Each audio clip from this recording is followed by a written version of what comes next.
Welcome to On Track. I'm Aisha Jaffer. Gerrymandering is back in the headlines, and a new report shows Kentucky has its own version of the problem.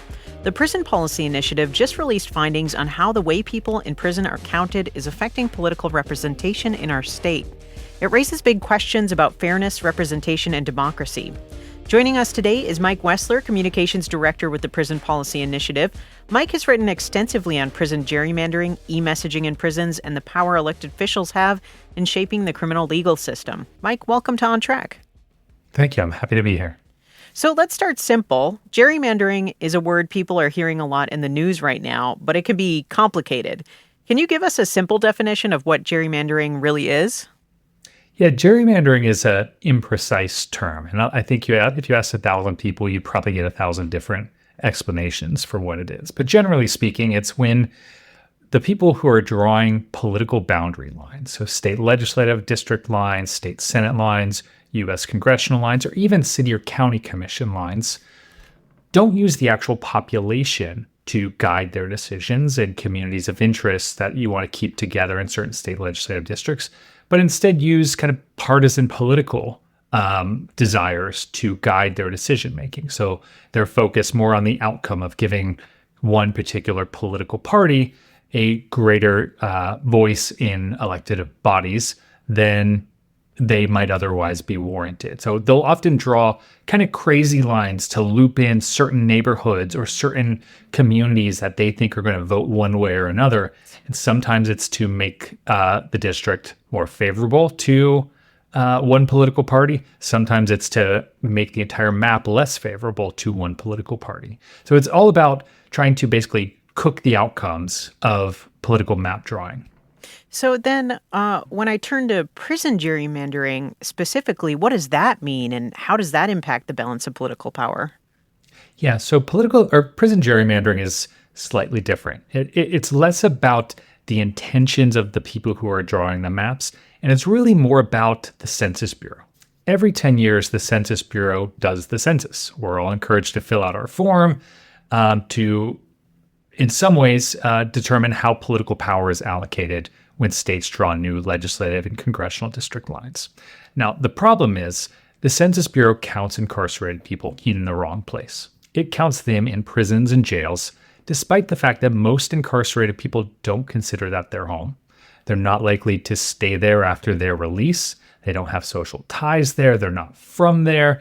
And even those who will be in prison for a long period of time don't usually stay in the same facility for a 10-year period. They are often transferred between facilities, so they're not even there all that long. Now, what happens because the Census Bureau counts incarcerated people in the wrong spot is when states and local governments draw those new political boundaries every 10 years, they're inadvertently giving additional political power to communities that contain prisons at the expense of every other community that doesn't contain prisons. It's because those communities have an artificially inflated population because of the prisons. And what that does, it gives the residents of those communities a louder voice in every single decision made in the State House about taxation, about education, about healthcare. The people who live closest to the prisons end up getting a louder voice at the expense of everyone else who doesn't live close to prisons. Right, so their voice holds more weight with less people. So, I think this is interesting. So basically, prison gerrymandering became a standard practice because of the census, is what I'm hearing.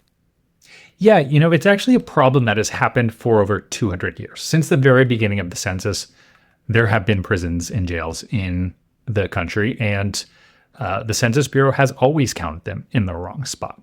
And it leads to one of the questions we get asked most often, which is, why are we just hearing about this now?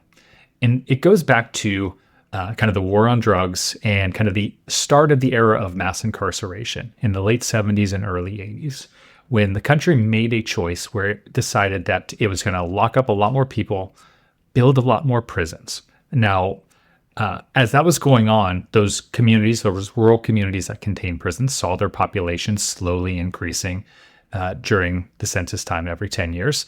But then it was around the year 2000 where people really started to notice there were these really big communities that there weren't that many people who lived there. So that's when people first started to hear about prison gerrymandering around the year 2000. And it was mostly small rural communities that felt the first pain of this because, prison gerrymandering has an impact on congressional offices, on state legislative offices, but its most distortive impacts are on local governments. And that's because there are smaller populations there. So, for example, if you have a town that has 10,000 people in it, it's got 5 city council districts, and you have a prison that's 1,000 people, whoever is in that city council district with that prison, they're going to have twice as loud of a voice because there's just fewer actual residents in that community. So then when I put this against Kentucky law says prison isn't a residence, but the census counts it that way. It seems like I was going to ask who actually has the final say and why, but it seems like it's the census.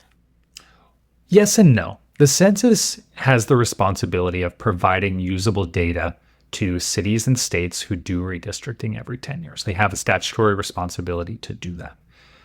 States and local governments don't necessarily have to use that data as it is provided. They have the ability to make tweaks to that data based on their needs as a state or local government. And that's what we've seen an increasing number of states and local governments do. The way you solve prison gerrymandering is you take all the people who are counted in the prison and you instead count them back in their home communities. And that gives those home communities the political representation they deserve, while not giving the added political boost to the community that contains the prison. So every state has that option to change the data. It really is the state's choice how it counts, how it counts those folks and how it draws those political boundaries. One of the battles we've been facing for the last 20 years as we've tried to raise awareness about this issue is just helping states understand you can do this and it's actually not that hard to do. So the state really does have the final say. And my argument is that state lawmakers in Kentucky and redistricting officials in Kentucky, when they draw new legislative boundaries after the 2030 census, they should follow state law and make the tweaks to the data to make sure that they're giving fair political representation across the state. Yeah, and I want to get into that more a little later because it sounds like there's a lot of details or really not skimming past that data, which is really interesting to me. Well, so your organization, the Prison Policy Initiative, just released a detailed report on prison gerrymandering in Kentucky. What motivated your organization to take on this project here, and what were some of the key findings that stood out? Yeah, so like I said, we've worked on the issue of prison gerrymandering for over 20 years now. We kind of helped to put the topic on the map. We're getting closer to the 2030 census. Most states don't really think about redistricting until a year that ends in 0. And then they scramble to get their maps in order and make sure that they're able to draw the maps that kind of accurately represent their population. When it comes to prison gerrymandering, they can do it in the year that ends in 0, but it's going to make their job a lot more difficult. They can make this change to end prison gerrymandering now, and that'll give them kind of the runway to collect the data that they'll need, perfect their processes, and make sure that when it comes time to implement this reform in 2030, that they have all the tools that they need to do so. So we've released a number of these reports in a few states where we think that reform is pretty prime. And we think that Kentucky is one of those states that can take advantage and join the nearly 20 other states that have passed similar laws or taken similar action in prison gerrymandering. Now, what we found in Kentucky is that there are 2 districts in particular that really benefit from prison gerrymandering. That's House District 59 and House District 99. Now, these are 2 slightly more rural districts outside of Louisville, outside of Lexington. And each of them has 7 to 8% of their population is incarcerated. What that means is that 92 or 93 residents of each of those legislative districts actually have the same political clout as 100 residents in any other district around the state. Now, that may not sound like a huge deal, but when you think about how closely divided so much of politics is these days and how many decisions are based on kind of 1 or 2 votes at any given time, that 7 to 8% kind of political bonus that residents of those communities get really adds up. It means that the things that they care about are heard more likely, that they're given more weight in the state house. Their elected official is more likely to take action on those things. Now, I think it's also important to kind of talk about who's losing political power in this scenario. Now, prison gerrymandering is one of those things where it's not really partisan in the normal ways. Every single district in Kentucky, every state house district has people who are incarcerated that come from there. So every district is losing a little bit of political power, and it's being concentrated in just a handful of districts. Now, it's also important to remember that kind of the loss is not felt equally, though. There are certain communities that have higher incarceration rates than other communities, and they're especially losing political power in this circumstance. So that's largely communities of color. We know that Black and brown people are dramatically overrepresented in prisons and jails in Kentucky. Black residents make up about 8% of the state, but they represent 21% of the people who are behind bars. So this is a problem that is really hitting the Black community in Kentucky especially hard. And, it's no secret that Black voices have, for literally centuries now, been kind of silenced in state houses. And this is a way of kind of continuing that legacy of making sure that their voices aren't heard, that their priorities aren't heard, that they don't have an equal seat at the table. This is a follow-up to that, because I think this goes in, like what you're saying, this political power. Like, how do we understand the impact of prison gerrymandering then on those communities and voting power? Yeah. So prison gerrymandering is something that obviously impacts voting. How we draw legislative lines determines kind of who wins elections in a lot of ways. So, but I think it's always worth taking a step back and remembering that voting is just one of the ways that we interact with our government. It's a really important way. It's the way that people most often think about it. But it's not the only way. People have the ability to reach out to their lawmakers and say, I care about this and I need you to do something about it. They can write letters. They can show up to community events. They can do organizing. And the reason I bring this up is because incarcerated people can't vote. But so they lose their ability to cast a ballot, but they don't lose their voice in their government. They still have a right to be heard. And under this circumstance, they're not being heard. We've heard from lawmakers across the country who represent prison communities, and we asked them, do you consider them your constituents? Have you ever held a town hall meeting there? Nearly universally, they say, no, I've never met anyone there. So they're not being represented. The people who are behind bars aren't being represented by their elected officials. Ironically, what often ends up happening is the people who are incarcerated reach out to their lawmakers from their home districts because they're the folks that they've seen at the grocery store, at community events. So when they have a problem, when the price of phone calls in prisons is too high, or commissary is gouging incarcerated people, or they think that the parole system is broken, they're reaching out to the lawmakers back home. And those lawmakers then have to kind of pull double duty, representing constituents who they know, but they don't actually represent according to the state legislative district lines. So it kind of forces those communities and those lawmakers to work extra hard. Now, I think it's also worth remembering that most criminal legal system policy is set at the state level. Yes, you have federal crimes, but it's state lawmakers who generally decide what is a crime, what is not, and what's the punishment for that crime. It creates a really terrible incentive for the people who represent prison communities to keep those prisons full when they're gaining political power from that, when they have fewer constituents to answer to for that. So the folks who have communities or who represent districts that have prisons in them are often the folks who are most likely to vote for really tough on crime policies that don't get to the root causes of incarceration, but rather just kind of throw the book at people and keep the prison cells as full as possible. Well, we'll be back in just a moment. You're on track with Louisville Public Media.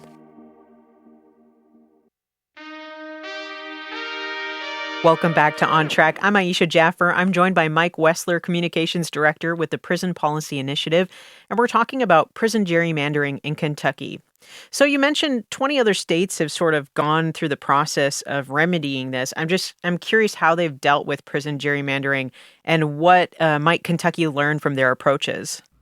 Yeah. So, in 2010, after the 2010 census and during the 2010 redistricting cycle, there were only two states that had tackled this problem. It was Maryland and New York.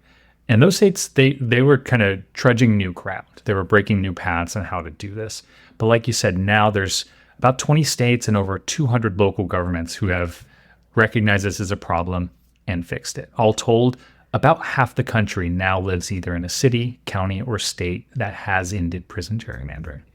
At the state level, the easiest way to do this is simply to take the Census Bureau data that is given from the federal government after the census in 2030, run it against data from the Department of Corrections, which maintains the prisons, and kind of exclude or reallocate incarcerated people from the prisons to their home communities. The Department of Corrections generally has this data on hand already. If they don't, that's why we're urging folks to kind of pass these reforms now so that it can collect this data before 2030.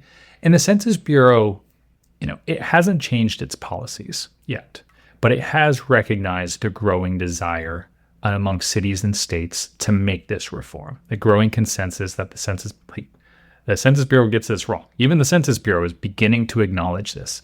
So it's put out new data tools, put some out in 2010, kind of made them even better in 2020, and we're hopeful we'll make them even better in 2030, that make it really easy for state and local governments to do this reallocation. The hardest part is just having that data, and that's why it's important that the state kind of take action sooner rather than later.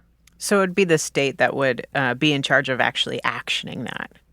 Absolutely. This is a responsibility that would fall to the states.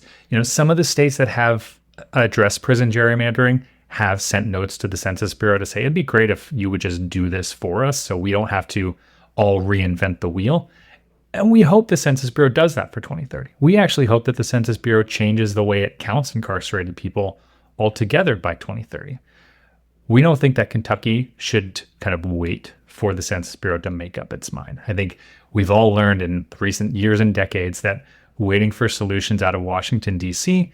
is often a fool's errand. So we think that Kentucky should recognize that this is a problem, recognize that they can do something about it, and take action so they're not held to the whims of the federal government. Is there anything being done on a federal level to address this issue?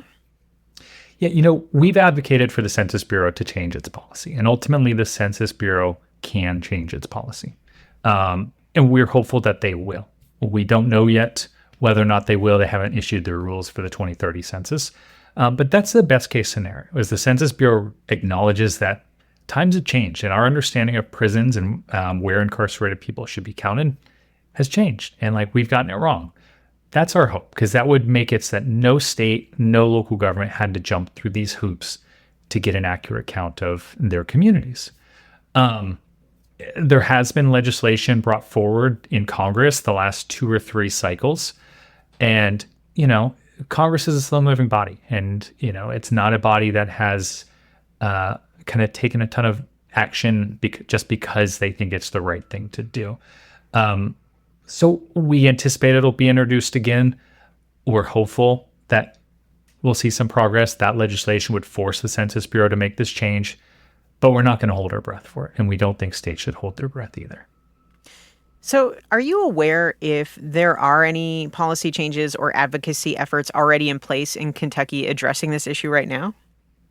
I don't know of any advocacy that's going on right on the top of my head in Kentucky. There is one organization that I want to give a quick shout out to that has worked on this. It's the For Justice Action. I know that when they saw that our report came out, they were really excited and active about it. We're hopeful that they'll take some action, and we'll work with them to bring forward some legislation going forward in the state.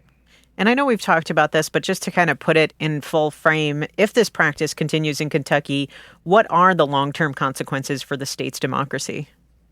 Yeah, it basically means that there's kind of a 2-tiered system of democracy in Kentucky, where there's a handful of communities that have a louder voice, where the residents get their concerns heard more clearly, more swiftly, and everyone else kind of gets their voice a little bit depressed, and they are less likely to have their concerns heard. So it just gives people, just because they live near a prison, a much louder voice in government. And was there anything in that report, I'm just curious, that surprised you about Kentucky specifically? I don't think there was anything that surprised me in this report about Kentucky specifically, but there is one thing. We did another series of reports using data from states that had addressed prison gerrymandering after the 2020 cycle. And it gave us a glimpse into where incarcerated people actually come from. This is a question you'd think would be easy to answer, but it's actually quite hard. There's a lot of kind of common knowledge and things that people think about incarceration. But we actually had data to take a really close look. And what we found was, yes, Black and brown people are overrepresented in the criminal legal system and have their voices artificially depressed by prison gerrymandering. But one of the things we also saw was increasingly rural communities, especially low-income rural communities, are also seeing their incarceration rates increase kind of dramatically. While those rural communities have a smaller overall population in the larger urban areas and metro areas, a lot of those rural communities have much higher incarceration rates than the urban areas.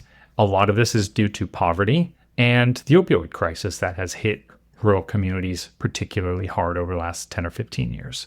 Now, the implication of this is it kind of turns on its head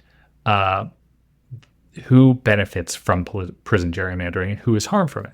People often think prison gerrymandering is something that harms urban communities and helps rural communities. But this data shows that basically every community is being harmed by this increasingly.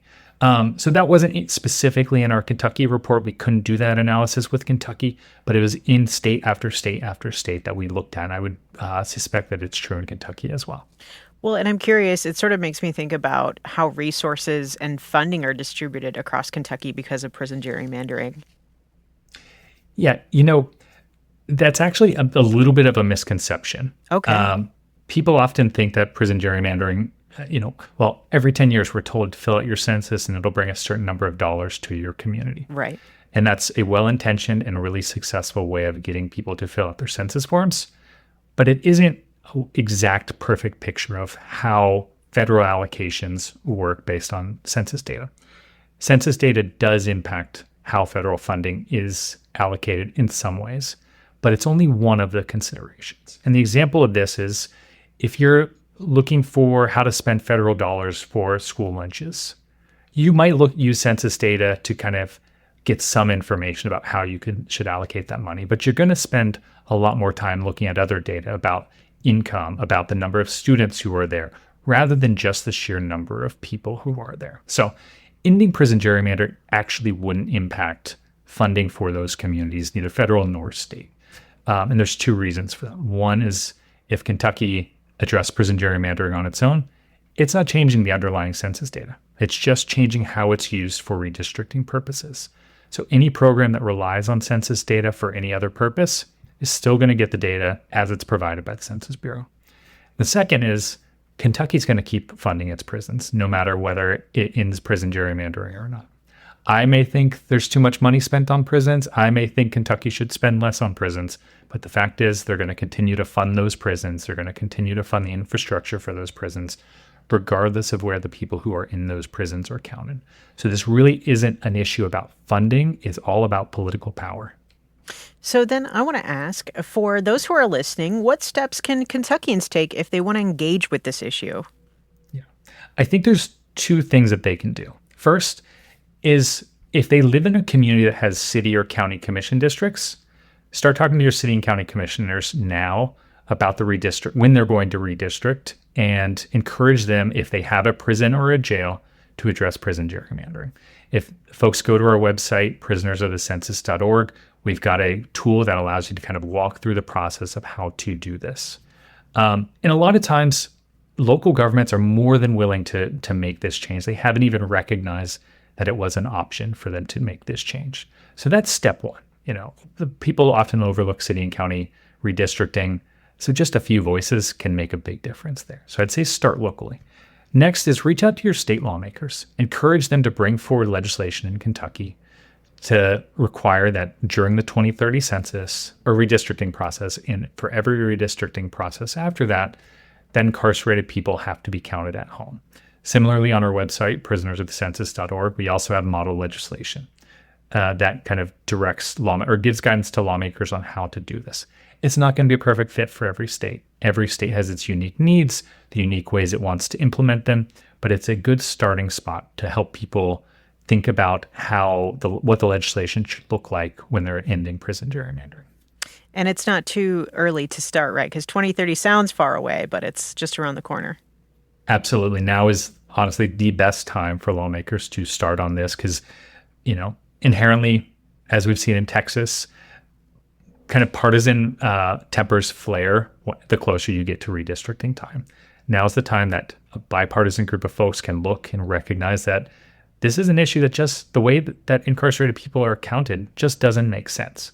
That's why we've seen liberal states like California and conservative states like Montana tackle this, because just common sense tells you this isn't right. So tackling it now before those partisan tempers start to flare when you're close to redistricting time is ideal. And it also gives the state the time to get the data and kind of infrastructure in place to do this successfully. Mike, thank you so much for being here with us today on Track. Absolutely. Thank you. Mike Wessler is the communications director at the Prison Policy Initiative, which just released a new report on how prison gerrymandering is shaping Kentucky's political representation. He brings nearly 2 decades of experience in strategic communications with previous roles at the Massachusetts Office of the State Auditor, the Montana Governor's Office, and the Montana Department of Labor. On Track is a production of Louisville Public Media. The On Track production team includes Michelle Tyreen Johnson, Alex Biscardi, and Laura Ellis. Our music is by Kojin Toshiro. If you'd like to revisit this episode or explore other community-focused conversations, visit LouisvilleOnTrack.org or find us in your favorite podcast app. Have feedback or ideas for a future show? Connect with us at 502-814-TALK or ontrack@lpm.org. I'm Aisha Jaffer, and remember, being kind is free. That's the start of community. Until next time, you're on Track with Louisville Public Media.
It's not rocket science.